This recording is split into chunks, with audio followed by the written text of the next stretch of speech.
Okay, the next and the last speaker of today is Marija Milavec.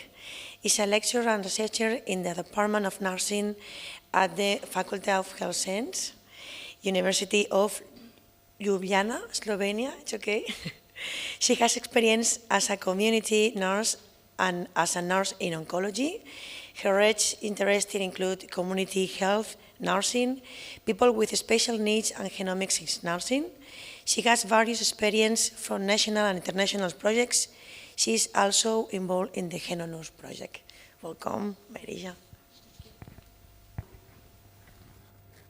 Okay, it's really great to be here together with all of you, to know you. Brief introduction what's already is in Slovenia. It's not a lot. Actually, during the preparation of this presentation, I was what can I say? We have nothing, what to say? But anyway, I realized that we are at the beginning of something really important to develop. So we should be proud of ourselves because we're doing steps, little steps. I heard Aria and Mari and also Nino that we are okay because we are at the beginning. It sounds really beautiful from Aria perspective, but anyway, we are in the same, more or less. You maybe have little steps ahead, but anyway, we can learn from you and also from United Kingdom, etc.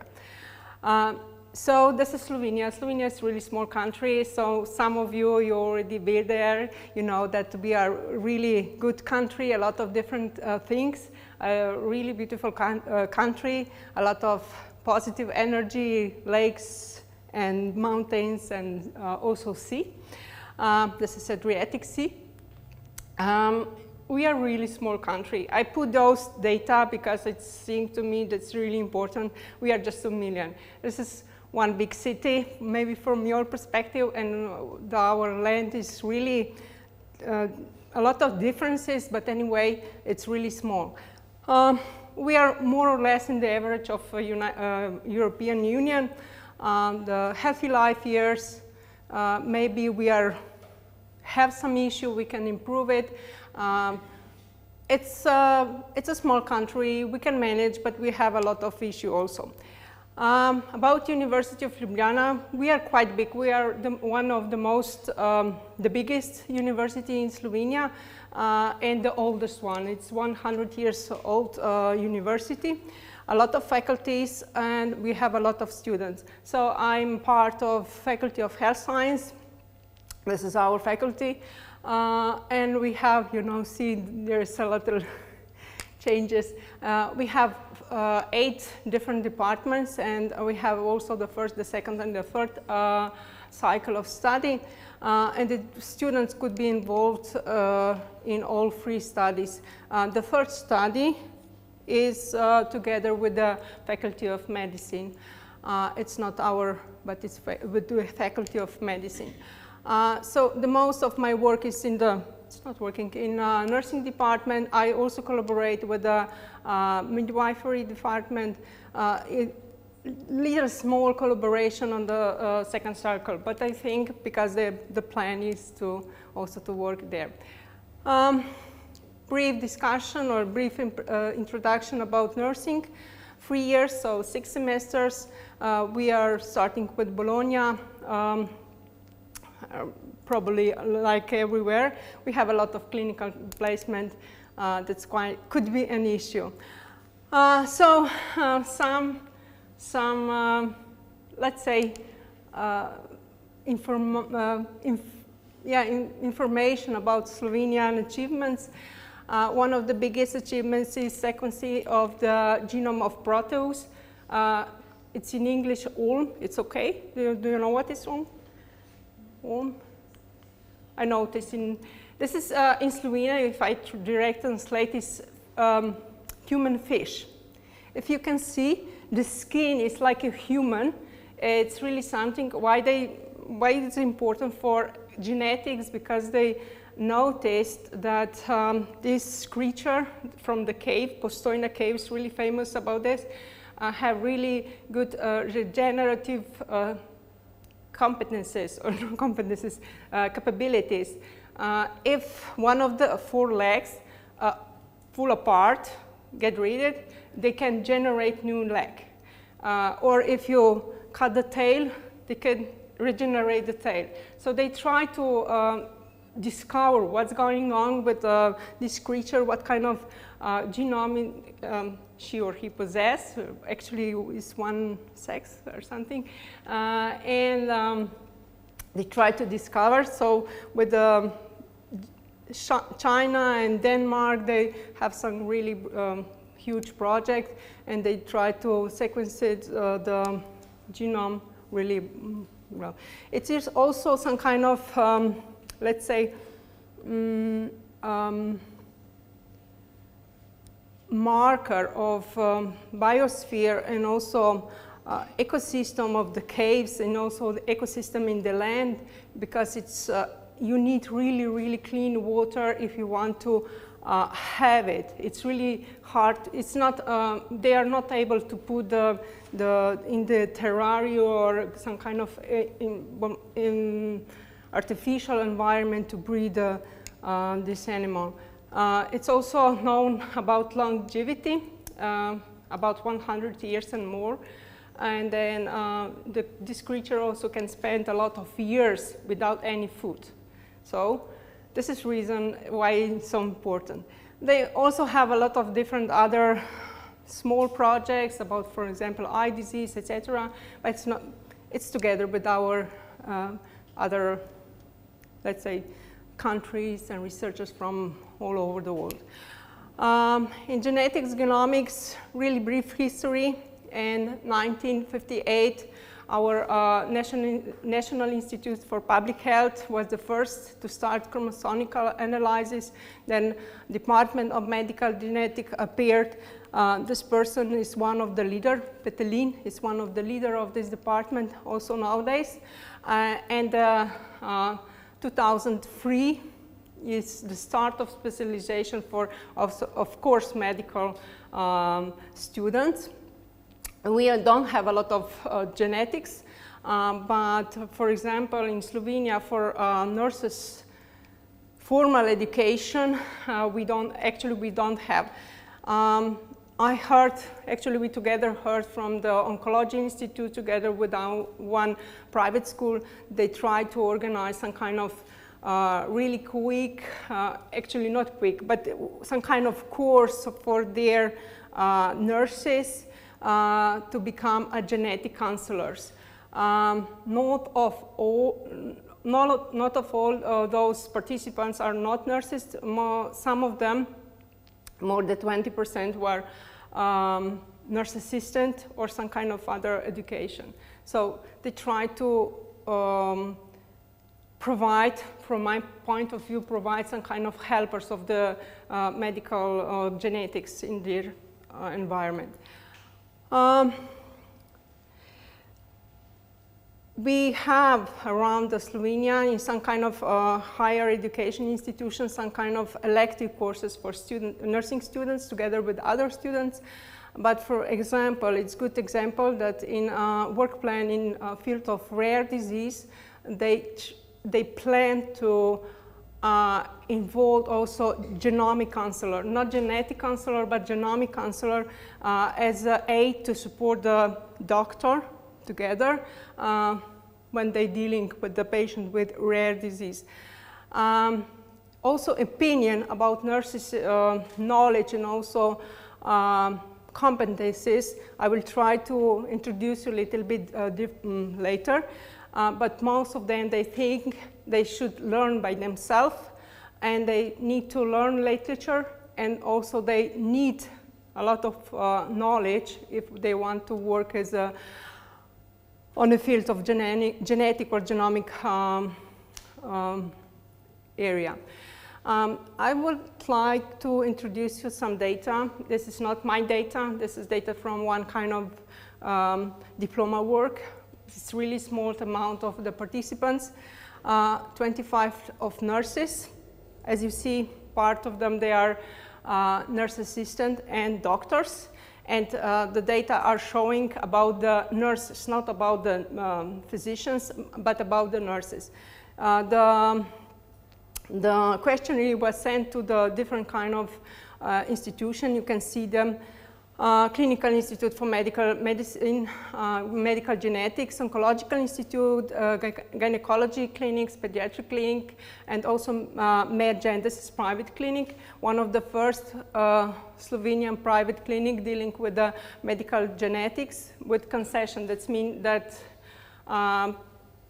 people do not need to pay for the genetic testing. Most of them are employed by Clinic of Genetics, that's mean the first one. Some of them are from other. What about sources of knowledge? They ask on the Likert scale from 1 to 5. And they found out that this student found out that physicians think that nurses have a lot of, let's say, opportunities to go on the conferences. The nurses experience, or they thinking they have a lot of less ability to go abroad. But anyway, they are in the same level when we are talking about the formal education on faculty, how they learn. They are not satisfied with this part. And also you can see physicians think that most of their knowledge comes from the co-workers, that's been from them, and also from the literature. But the nurses think, no, our knowledge is not from there. I can also compare with another student. He did really also small research, but he was asking nurses from different kind of not so specialized field about knowledge of genetics and genomics. And usually nurses think they have, in general, like nurses in the family doctor, etc. They think they have a lot of knowledge, but in practice they don't use it. What the quality of knowledge? You can see also physicians think that knowledge of nurses is really good, but nurses, they estimate it is really, really bad, like 0.1, or maybe about human genetics, they have some knowledge. What is the role of nurses? What they think? If you can see, patient appointment and triage, they have nurses, and also physicians think they are really important on this, but drawing the history, drawing the genogram or family history taking, physicians think they have a role, but nurses, let's say, experience or think they don't have it. Blood withdrawal, the doctors thinks that they have a really important role, but the nurses say, yeah, that's important, but not really important. Okay, that's from this. What about education of nursing genetics? The nurses think they need education on this during formal education. Also, doctors highly agree about this, but most of them, they think, no, I'm not going to participate in this study or have some kind of specialization, postgraduate study. They don't want to do this. Then I did by myself a little really small research during my teaching. I asked a small group of students, like 30 of them, in small groups to discuss what is genomics. And usually, like we are explained, oh, first time to hear, I don't have to write anything because they need to some kind of proof that they're discussing to make a notes. They said something like general, it's interdisciplinary science, it's genome set of hereditary information, something dealing with genome and DNA, RNA, etc. And most of them, they didn't hear nothing during the study of nursing. Usually they gave some information during the primary or secondary education, and that's it. So we are more or less the same, right? The second question for the students, what is the role of nurses in genomics? I try to encourage them, just go on the internet, try to search a little bit. What do you think? Include more in the studies. So we need to do this. So include nurses in different kind of studies. And when they review the articles, they find out our role is really important. So this is really good opportunity. If you read or heard the students about this, it could be encouraged because they see we need to do more. Yes? Then I also find some Italian study, they find the same, more or less the same. We need to do this, so we have opportunity. The second thing, I said, okay, what my colleagues think about genomics. What do you think about those data? Nothing. Nothing. I was surprised that even they think, okay, let's do some research because we are a research institution. But more or less, no. One of the party break, let's say, is one of my colleagues involved in Genomics. She also answered this question. I asked her because some of the data was so strange in the middle. So I asked her, yeah, okay. But if you calculate that she put the under evaluation of the answers, most of them, they think, no, this is something, no, my field is more important than genomics. But this, as Aria said, this is part of almost every part of nursing. But we should involve. Then I ask them, where can I, about field of genomics, where can we use the genomic knowledges? And you can see some answers. So it was not a lot of teachers, it was about 10 of them, but you see, almost nothing. I was wondering who replied about this. Teachers of microbiology, probably, because I asked them to mark themselves, or they are nurses, or they are covering other parts of education, like anatomy or microbiology, or maybe also computer, etc., statistics, and that's it. So it's more or less empty as a student. Then I have a little assignment. So when you work in projects, you also have a lot of assignments. You are able to do on time sometimes a little with delay. But anyway, we are in progress in building the GenoNurse, and our team is also involved in a literature review. In our literature review is focusing on how to educate, in basic, how to educate nurses. And this is part of our findings, really preliminary findings. What they do, it could work really, really good. Test to learn. It could be really interesting how to involve students, because this is pharmacy students. They are motivated when you offer them personal testing, when you offer them to do something with themselves, how to improve, how to see their body functioning. Another concept, let's say concept, is integrating different kind of those ideas with clinical teaching. So not to be separate courses, but integrating clinical teaching, because most of them, this teacher from medical faculty noticed that biochemistry, genetics, the students are not motivated to learn. When you're involved in something like practical trainings, they are more motivated. Then is ConGen, let's say, workshop. It's some kind of, let's say, expert like workshops, active again. You can do a lot of different kind of things. You can see they are really improving, doing project work and so on. So active learning should be important part.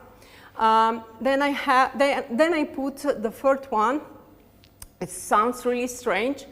Actually, I was thinking to involve or not to involve of them in literature review, in final literature review, but we decided to involve just students, not to students in the primary schools, and I see them, I put them there because I see them, they're doing a little different kind of things, teaching students in primary school, and they are eighth grade of primary students. So they thinking that we should change a little bit vocabulary in some way, because when we change, when we, not to change, but when we understand each other from different perspectives, here's engineering and science, and to put those words in everyday life, it's much more understandable. It could be useful also for us. If somebody genetics start to explain to nurses really important details about the genomes, etc., they lose them in the second, right? So we should talk to the students in different way. Then here's another one called post-LC, let's say. Here is about biology students. And they noticed when you put together a different students, different technology, you can get a really good results. So when you put together, like in our field, biobanks, maybe lab students, maybe biomedicine students, and we try to collaborate, we do really good things for the patients, for the humanity, let's say. But we should do in this way. Also, you can see here is involved a lot of ethics and social implications, etc. Then have, this is one of medical fields. As you can notice, there's not a lot about nurses. This guy, he was talking about spiral curriculum, so we should develop all the time. The curriculum should not be focused on this time. Usually we build the curriculum in our past experience, but you, the students, are focused on the future, so we should, in our curriculum, in our model, we should be focused on the future and how to make the model, and also curriculum more flexible and future orientated. So I put it here to be continued because it's a lot of different kind of studies where we can get ideas how to improve our model, our education on this field of the nurses, but the beginning is here. As I said at the beginning, this is the first step. I put it just before I uploaded here because I think it's really important. Just start it, and then you can follow the, for example, from my perspective to Finland, or to Emma, or somebody who is really good in some part, because we are not good in every part, some parts. Everybody could contribute. Okay, that's short from me.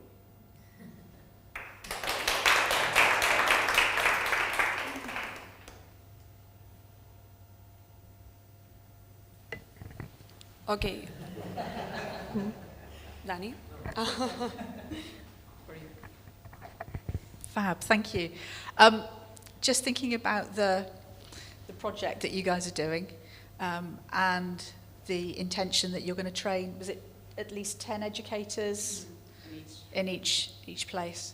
And thinking about the studies that you've done before, where some of them have said it's not so important. So I'm just wondering, since you've become involved in the project, are you already doing things with your colleagues to try and engage them, to get them interested in the project?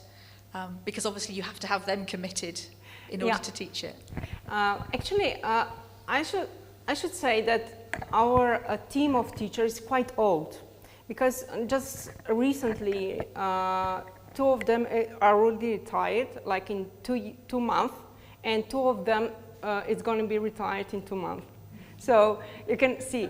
And we recruiting new teachers, and one of them is who is involved in our project, and she's really eager to collaborate, to learn new things. And then we also have some of new teachers, and usually they are really good learners, let's say.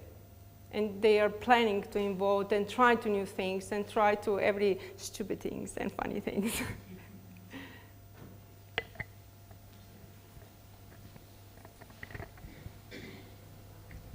Thanks, Maria. And just a comment, because you mentioned one of our, I think, many of us, like a favorite topic. Let's not teach history or present, but we really have to teach the future and give them some future-proof skills and competencies. And if we get these, whether the teachers are old or new, but as soon as they grasp that they can also be part of the future competence building, I think that might be the turnaround point.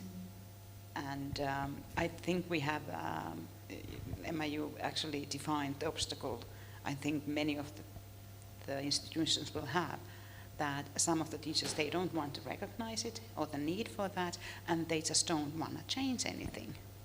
Yeah. The change is really, really difficult. How to, actually we are not young anyway, and I'm also 50 plus, but anyway, I tried a lot of different things. I'm stupid enough to fly to the Manresa to see you in person. Yeah, but if you ask somebody else, no, I'm not like, it's online, no, I'll do my coffee. I have some assignment to work, so. But this is life, from my perspective. And I try to encourage, I try to be a role model for, also for newcomers and also for older one. Yeah? It's a challenge, isn't it? If you're an educator that is unfamiliar with the topic and you're being asked to do something new. Sorry.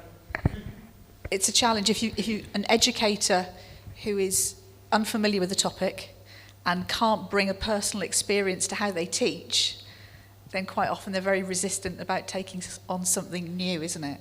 Yeah. Yeah. Actually, the beginning of interesting for this topic, it was not the start of application of this project, but it was like, let's finish with the storytelling.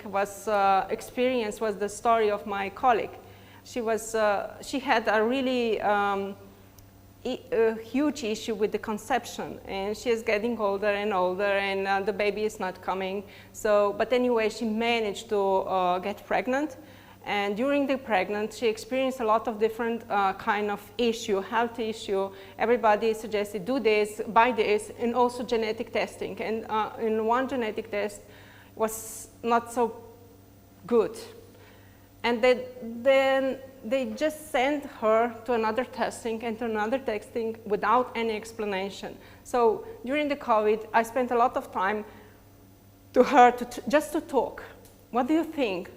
What kind of decision you have? What kind of option? What are you thinking about? Not to counsel her in this way, you should choose this, but just to listen to her. I think this is my role as a nurse also. Not to give them exact advice, because the exact advice she gets from the doctors. And they usually suggest do an abortion because the baby is going to be ill or something wrong with him or her. Another said, forget about this, do another test and another test. The results are like this. It's up to you to make a decision. So she was scared. What to do? But anyway, her baby is really beautiful. Without any side effects of some kind of genetics disease. We should be there for the patients. Thank you for the presentation. I have a question. When you ask to the students about the knowledge of genoma, in the degree, how many lessons do you have about, or hours to explain this topic? Or do you have? 0. Perfect. Yeah. This was during, this was during, because I'm teaching community health nursing. Yeah. So I said, okay, but part of personalized medicine. It's also the direction of personalized nursing. Let's discuss, because the personalized health education should be based on the genomic data, right? And I try to involve them in this way. So I put them in a small groups and ask them, could you write what is genomics? I didn't have time to explain them. And No, just continue. yeah. We have two nursery students here, and I want to ask a question about, do you have enough information about genoma during the degree? The answer are the same, we have right? two students and one teacher that learn a little bit about genoma.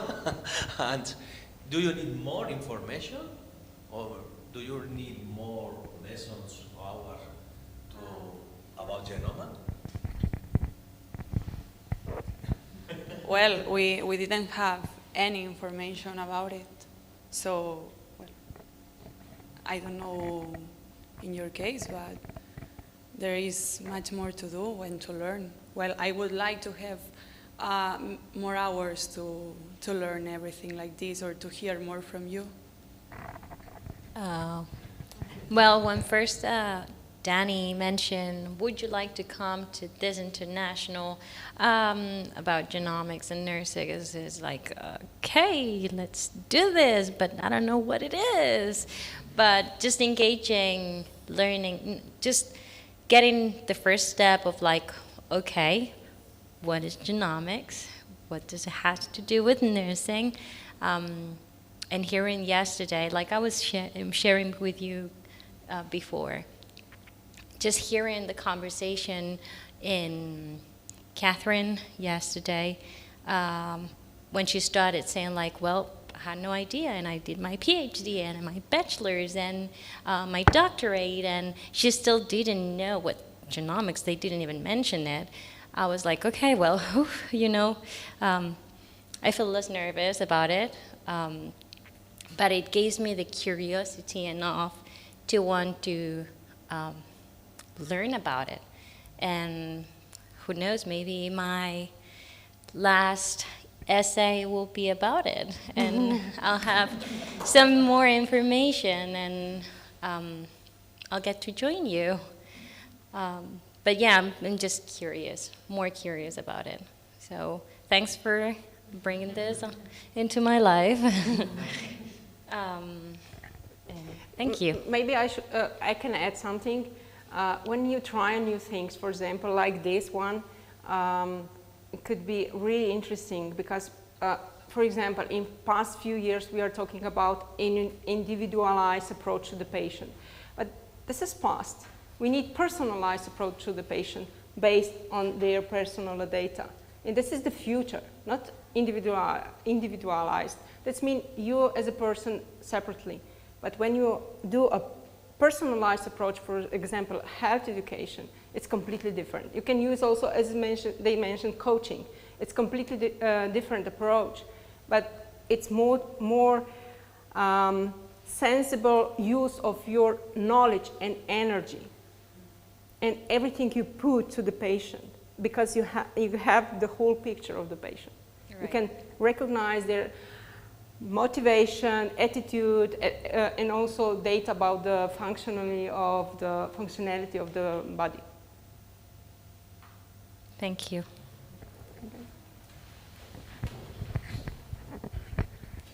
So thank you for your presentation. And just a comment. I think that all of you here are nurses, aren't you? So I'm not a nurse, I'm a biology. So I think that maybe you can find support from the basic science field. Yeah. And as you show in your small test, no, from teachers, I think that biologists, maybe Christian, maybe we can help you. No, we are eager to show the world, no, the genomics and the genetics field. So I don't know. It's just a comment. Maybe you can collaborate more with the basic science degrees. I can put here on Friedman, he pointed out that it's fundamental of genetics and genomics you need to have when you try to do something new. So the basic knowledge come from you, from microbiologists, from biologists, etc., etc. So I'm really happy that our teacher from microbiology field is really know about the fundamentals, how important they are. Yeah, maybe then after this, you can try to answer the ethical question, no? But you need the fundamentals for go forward. No? Yeah, thank you. If I can add to that, so I'm not a nurse by background. I've just snuck in under the radar. But I'm a molecular biologist by background. But I've been working in nurse education for a long time, and I think it's the collaboration between those that understand the science, but also those that understand the practice.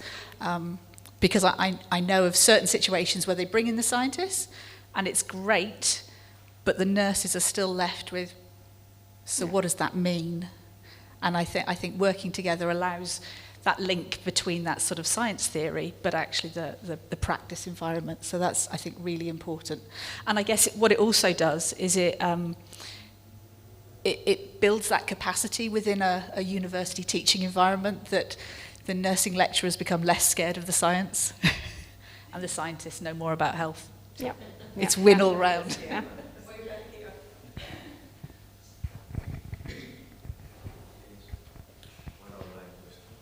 We have an online question. Maria Orera, do you want to come forward?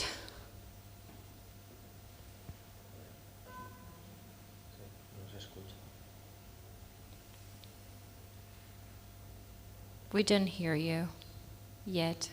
Maybe she Okay. can write it. I'm so sorry. Yesterday I didn't go through. And first I wanted to congratulate all of you for this wonderful meeting. Yes? Maria, could you start your question again, please? Okay. Well, first of all, I want to congratulate you for this wonderful meeting. And I'm really sorry I cannot be there. I will be having my presentation tomorrow, and then we will present what we are doing here in the University Complutense. I'm trying, the question is somehow general to all of you, because I understand that in all your countries that you come from, there are also genetic counselors. And my question is, how do you coordinate with the genetic counselors and the genomics trained nurses? How do you coordinate patients' care, or how do you organize in the genetic unit the role of the genetic counselor, the genetic nurse? How do you do that in general? Okay. As I described, or I already showed you, that nurses are involved in different departments and clinics, etc. But let's say the doctor prescribed their roles. They are assistant of the doctor, so they don't have like really independent roles. This is my point of view. But maybe in real life it's different. But it is really something new in a Slovenian context, in Slovenian field. As you know, this nursing assistant, they usually do paperwork, nothing more. How do you do it in Finland, for instance, or UK? Hello, I'm Aria from Finland. Genetic counselors are working in Finland in special care with a special unit, and they are mostly working together with a doctor. They have a special role with the patient. They can give independent counseling for them if they are educated enough. But the problem in Finland is also that we don't have that kind of education for nurses to become a counselor. We had one master course in Tampere. Unfortunately, this will be the last one also. We are wondering if we could do that later again. And then the patient goes to special care with the doctor's referral. So that is in a special care. But in hospitals and primary care, nurses do the cancer treatment, education and that kind of thing. That is in a normal ward. Did I answer your questions? Yes, thank you. Hi, it's Emma here from the UK. So I'll cover a little bit of this in my presentation tomorrow, but in the UK we have a specialist clinical genetics service where genetic counsellors will work. So they're a recognised profession, master's level trained. They work alongside their medical colleagues, but sometimes they will have their own caseload that they will manage from beginning to end without the doctor's involvement, and they will be offering genetic testing, feeding back results and doing the counselling in between. Some of them will be working out across other hospitals in different specialties. So I know there are some genetic counsellors who work in ophthalmology, for example, or cardiology. But also within the UK health system, we will have clinical nurse specialists.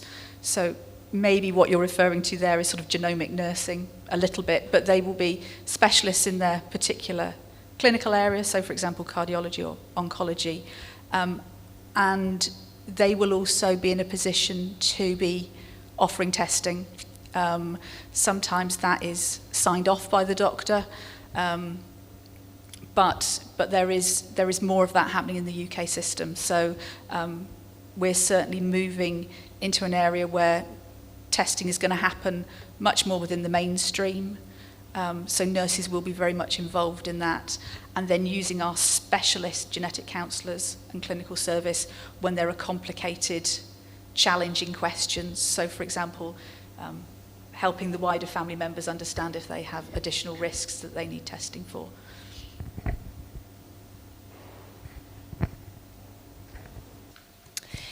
Okay, it's a shame that the day has come to end. We hope you found them interesting. See you tomorrow at 9 o'clock in the morning. Thank you for your attention.